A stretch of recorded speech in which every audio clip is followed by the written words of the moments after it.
Imagine कीजिए, आज़ादी से पहले का एक बेहद पुराना अस्पताल। रात का सन्नाटा इतना गहरा कि आपको अपनी ही सांसों की आवाज़ डराने लगे। और उसी मुर्दा घर में एक खिड़की है, चौथी खिड़की, जो हमेशा बंद रहती है, क्योंकि ऐसा कहते हैं कि जिसने भी गलती से इसे खोला वो मौत को दावत देता है। नमस्कार दोस्तों, हॉरर अड्डा में आपका बहुत बहुत स्वागत है। आज हम जिस खौफनाक दास्तान का विश्लेषण करने वाले हैं वो कोई आम कहानी नहीं है। ये खौफ, रहस्य और एक अधूरे न्याय का एकदम जीता जागता सबूत है। हमारी आज की ये कहानी शुरू होती है जनपद सिविल अस्पताल के शवगृह से, जहां डॉक्टर प्राची नाम की एक यंग फॉरेंसिक स्पेशलिस्ट की नई नई पोस्टिंग होती है। और कैसे देखते ही देखते ये नई शुरुआत एक भयानक सपने में बदल जाती है।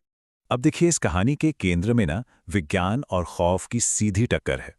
यहाँ हमारे पास 4 मेन किरदार हैं। सबसे पहले हैं डॉक्टर प्राची, 32 साल की एक बेहद लॉजिकल डॉक्टर, जिन्हें भूत प्रेत पर नहीं सिर्फ साइंस पर भरोसा है।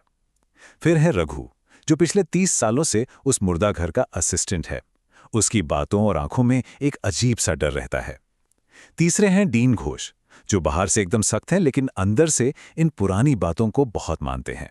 और आखिरी हैं नर्स कविता, बहुत ही तेज तर्रार, सब जानती हैं लेकिन मुर्दा घर के आसपास फटकने से भी बचती हैं। तो होता क्या है कि डॉक्टर प्राची के पहले ही दिन रघु उन्हें शवगृह के नियम समझा रहा होता है और वो एकदम ठंडे स्वर में एक चेतावनी देता है, मैडम, बाकी 3 खिड़कियां आप खोलिए, पर चौथी खिड़की को कभी छूना मत, वहां भूत रहता है। अब जाहिर सी बात है, एक ऐसी डॉक्टर जिसके लिए लाशें सिर्फ एक केस स्टडी हैं, उसके लिए ये बात किसी मजाक से कम नहीं थी। प्राची ने इसे अस्पताल की कोई आम अफवाह समझकर इग्नोर कर दिया। लेकिन क्या साइंस के पास वाकई हर चीज का जवाब होता है? चलिए, इस चौथी खिड़की के काले इतिहास पर थोड़ा नजर डालते हैं। डीन घोष और रघु ने जो बताया वो सच में रोंगटे खड़े कर देने वाला था। 8 साल पहले निधि नाम की एक अज्ञात लड़की की बहुत ही बुरी हालत में मिली लाश इसी खिड़की के नीचे रखी गई थी। और पता है अगले दिन क्या हुआ?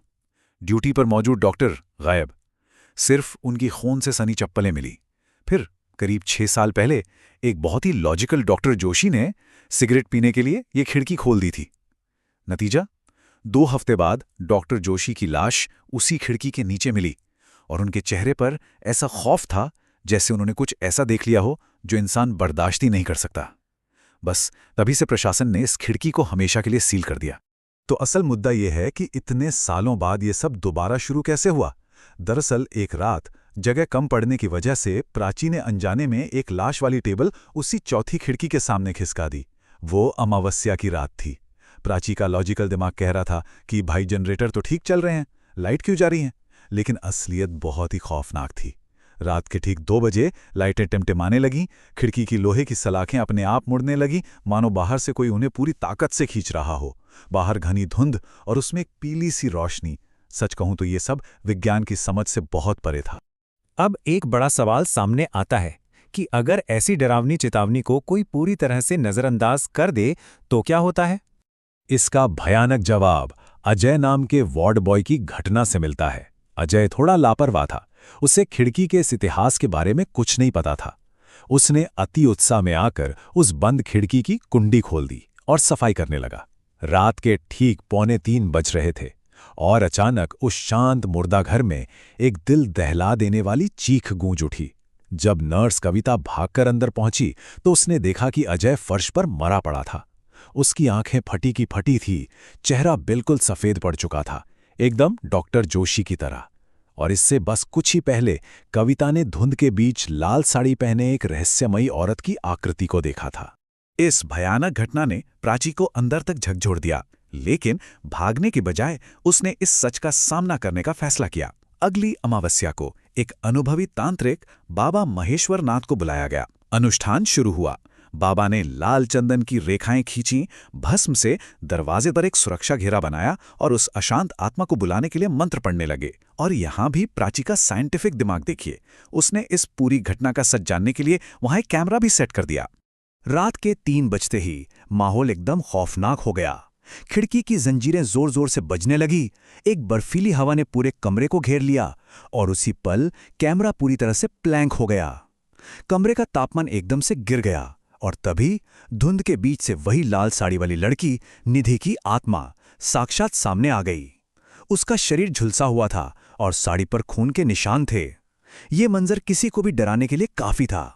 लेकिन निधि की आत्मा के शब्द सुनकर डर से ज्यादा दुख होता है। उसने कहा, कोई मेरा सच नहीं जानता, किसी ने मेरी चिता नहीं जलाई, मैं अधूरी रह गई। मतलब 8 साल पहले उसके साथ जो क्रूरता हुई थी, उसके बाद बिना अंतिम संस्कार के उसे बस वहीं छोड़ दिया गया था। वो कोई बुरी आत्मा नहीं थी जो लोगों की जान लेना चाहती थी। वो तो बस एक भटकती हुई पीड़ा थी जो सालों से सिर्फ इंसाफ और मुक्ति की भीख मांग रही थी। तो फिर इस पूरे रहस्य का समाधान कैसे हुआ? डॉक्टर प्राची ने कांपते हुए उस आत्मा से एक पक्का वादा किया कि वो उसे मुक्ति दिलाएगी। तांत्रिक बाबा ने तुरंत भस्म फेंककर उस तड़पती आत्मा को कुछ देर के लिए शांत किया। इसके बाद प्राची ने अपना वादा निभाया। उसने पुराने डीएनए रिकॉर्ड्स खंगाले और निधि के परिवार को ढूंढ निकाला। बाबा ने वही भस्म परिवार को सौंप दी और आखिरकार पूरे विधि विधान के साथ गंगा किनारे उसका अंतिम संस्कार किया गया। और जानते हैं सबसे हैरान करने वाली बात क्या थी? जैसे ही उस आत्मा को मुक्ति मिली, उस रात मुर्दा घर की वो चौथी खिड़की खुद ब खुद बंद हो गई। पहली बार वहां की हवा बिल्कुल शांत थी। प्रशासन ने उस खिड़की पर हमेशा के लिए ताला लगा दिया और वहां एक देवी की तस्वीर लगा दी। ये पूरा विश्लेषण हमें सोचने पर मजबूर करता है, क्या सच में हमारे आसपास ऐसी कुछ ऊर्जाएं होती हैं जो तब तक भटकती रहती हैं जब तक कि उनके अधूरे इंसाफ की पुकार कोई सुन न ले? इसी गहरे सवाल के साथ हमारे आज के इस विश्लेषण की दास्तान यहीं खत्म होती है।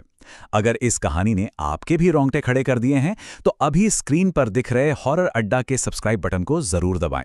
ऐसे ही और खौफनाक और अनसुनी दास्तानों के लिए हमारे इंस्टाग्राम और फेसबुक पेज से भी जुड़ें। और हाँ, अगर कभी आपको भी किसी सुनसान जगह पर कुछ अजीब महसूस हुआ है ना, तो अपने वो किस्से कमेंट्स में जरूर शेयर करें। क्या पता हमारे अगले विश्लेषण का विषय वही हो। तब तक के लिए लॉजिक के साथ साथ इन अनदेखी सच्चाइयों के प्रति भी अपना दिमाग खुला रखें।